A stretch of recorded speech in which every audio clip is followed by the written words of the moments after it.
Assalamualaikum warahmatullahi wabarakatuh. Apa akibatnya kalau kembali ke Al-Quran dan Sunnah menurut pemahaman kita sendiri-sendiri?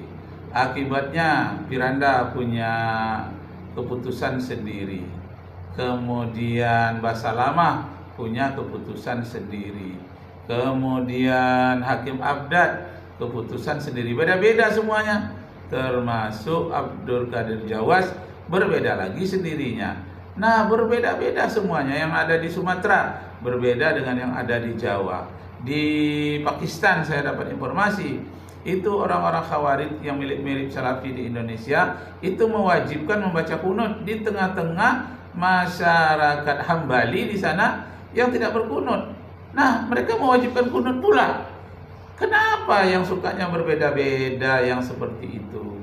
Apakah tujuannya menghidupkan, menggali kembali yang sudah-sudah lupa? Itu tak mengerti. Kalau memang itu suatu metode yang mereka harapkan membangunkan umat, itu suatu metode saja kita tidak mengerti. Nah, inilah yang sangat luar biasa. Kelihatannya perbuatan mereka itu seperti benar, tapi sesungguhnya salah, tersesat. Yang dikatakan qul hal nunabbiukum bil akhsyarina a'mala. Aku beritahukan kepadamu siapakah manusia yang paling rugi di dunia? Alladzina dhalla sa'yuhum fil hayatid dunya. Orang-orang yang tersesat dalam kehidupannya usaha di dunia. Wahum yahsabuna annahum yusinuna sun'a. Mereka membeda-bedakan orang, mereka menyala-nyalakan orang. Mereka anggap itu suatu jalan yang benar.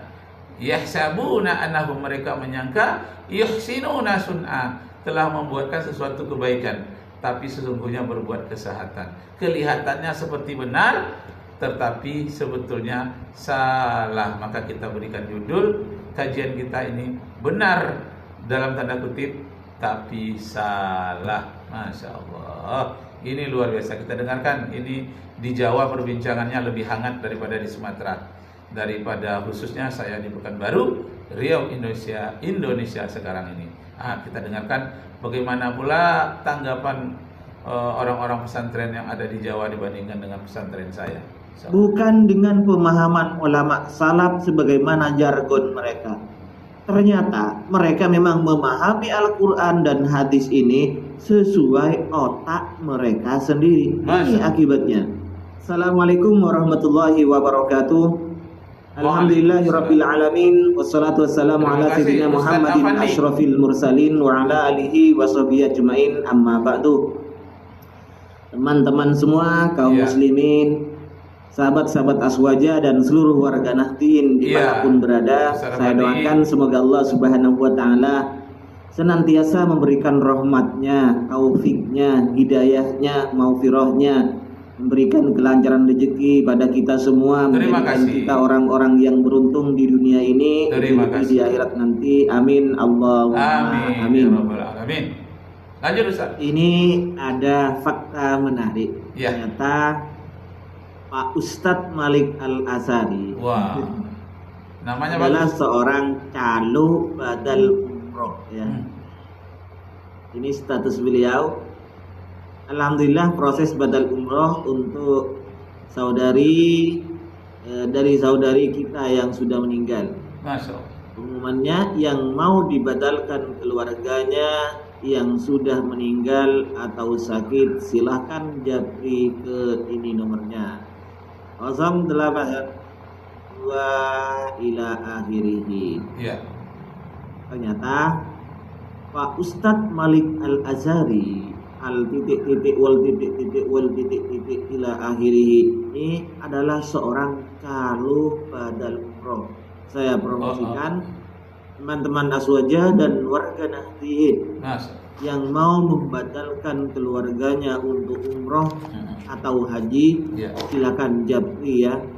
Japri ini nomornya sudah. Cuman masalahnya dalam keyakinan orang-orang Wahabi plus 62, bolehkah badal umroh yang seperti ini? Kalau bukan anaknya, ya Pak Malik Al-Azhari al-i al-Ngajiri, Ya. bolehkah membatalkan umroh kecuali selain anaknya? Ente membatalkan umroh untuk orang lain boleh enggak, Lik?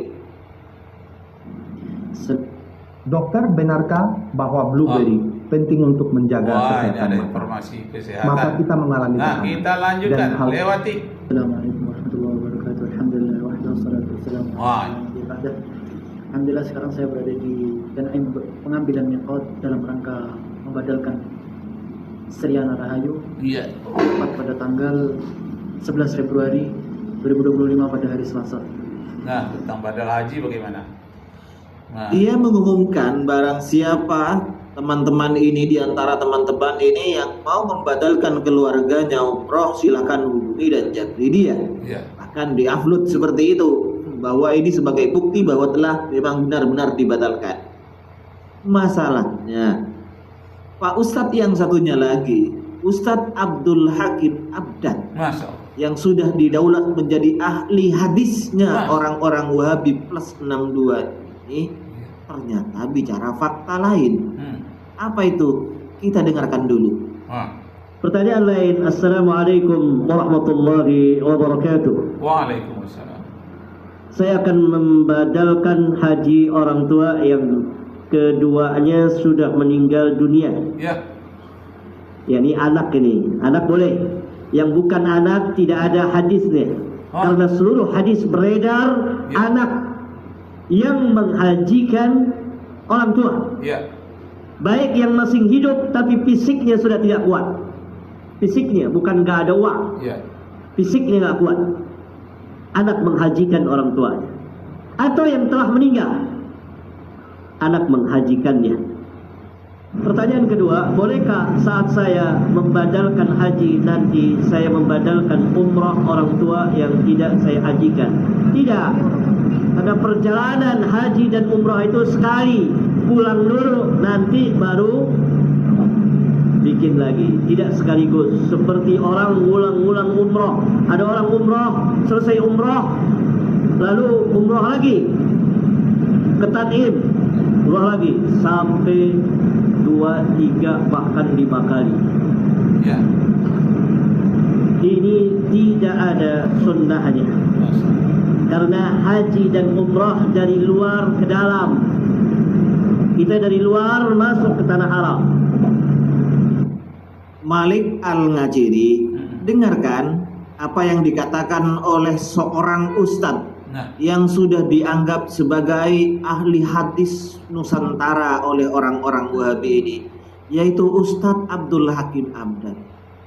Saya sih mau juga untuk membantu Anda mengumumkan bahwa Anda ini seorang calo badal umroh. umroh. Cuman gimana itu? Ada 2 poin yang perlu Anda ingat dari penjelasan Ustadz Abdul Hakim Abdad yang sudah diangkat menjadi ahli hadis Nusantara oleh orang-orang Wahabi. Yang pertama, Insya Allah. yang boleh menjadi pengganti mengumrohkan atau menghajikan orang tuanya hanyalah anaknya, bukan Anda, Lik. Ya, bukan Anda. Ini menurut keyakinan orang-orang Wahabi. Iya. Karena memahami hadis memang demikian. Seluruh hadis yang beredar, kata Pak Abdul Hakim Abdad, ya memang begitu. Anak bukan Malik Al-Azhari. Ya. Masya Allah. Yang kedua, gimana caranya, Lik? Misalnya sekarang Anda sudah mengerjakan umroh, keluar lagi perjalanan haji dan umroh itu hanya sekali, Lik. Anda pulang dulu. Nah, Masya Allah. Iya. Nah, masalah haji ini menarik, memang wajib, tapi jangan sampai dibisniskan dengan mencari orang-orang pengganti tertentu di luar keluarganya. Kalau dalam haji itu satu kali jelas ada perintahnya dalam Al-Quran, walillahi 'alan nasi hajjul baiti man istata'a ilaihi sabila. Sesungguhnya kewajiban haji itu adalah kewajiban bagi manusia untuk melakukannya. Siapa yang melakukan ibadah haji, maka dia mendapatkan apa yang disebut dengan dapat menunaikan haji dengan ganjaran yang besar, dan haruslah menyediakan perbekalan yang terbaik itu adalah takwa. Zadit taqwa.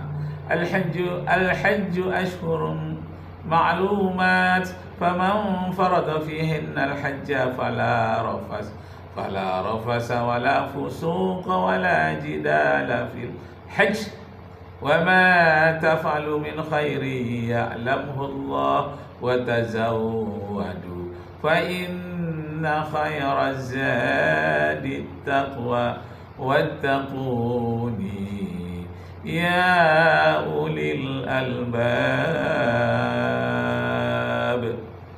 Nah, jelas dikatakan faman farada fihinal hajja fala rafasa. Yang pantang-pantang haji itu tidak boleh bergurau-gurau ucapan kata rafas yang kotor, wala fusuqa, tidak boleh membuat perbuatan fasik, wala jidala, tidak boleh berdebat, terutama bertengkar, wala jidala fil hajj, jangan kamu bertengkar dalam ketika sedang memakai pakaian ihram. Wala jidala fil hajj, wa ma taf'alu min khairi ya'lamuhu Allah. Siapa yang melakukan perbuatan seperti itu dicatat khusus oleh Allah. Nah, ingatlah, bawalah bekal yang terbaik itu adalah takwa. Nah, bagaimana sekarang kewajiban haji itu dilakukan badal? Badal itu dilakukan oleh keluarga, bukan calo dari luar, Masya Allah. Satu orang yang Anda umrohkan ya, satu orang pulang, berangkat lagi, pulang, berangkat lagi. Boleh. Jangan sekali berangkat umroh Anda yang Anda badalkan, yang Anda umrohkan atau yang Anda hajikan itu banyak orang. Kalau haji kan satu kali. Kalau umroh ya berkali-kali keluar ke Tanim sampai 4 atau 5 kali kata Pak Abdul Hakim Abdan. Bukan begitu, Lik, ya. Ini keyakinan ahli hadisnya. Dia kan ahli hadis Anda, orang-orang Wahabi itu. Inilah teman-teman, jika memahami hadis sesuai dengan otak mereka sendiri, yang satunya bahkan pengumuman untuk membatalkan umrah untuk orang lain walaupun bukan anaknya, yang satunya yang ahli hadisnya mengatakan tidak boleh karena hadis yang beredar memang seperti itu. Ya, kalau di mazhab Syafi'i, kalau kita di Indonesia mau berapa kali, 100 kali mau kuat silahkan. Iya. Gimana, Lek? Itu, Lek.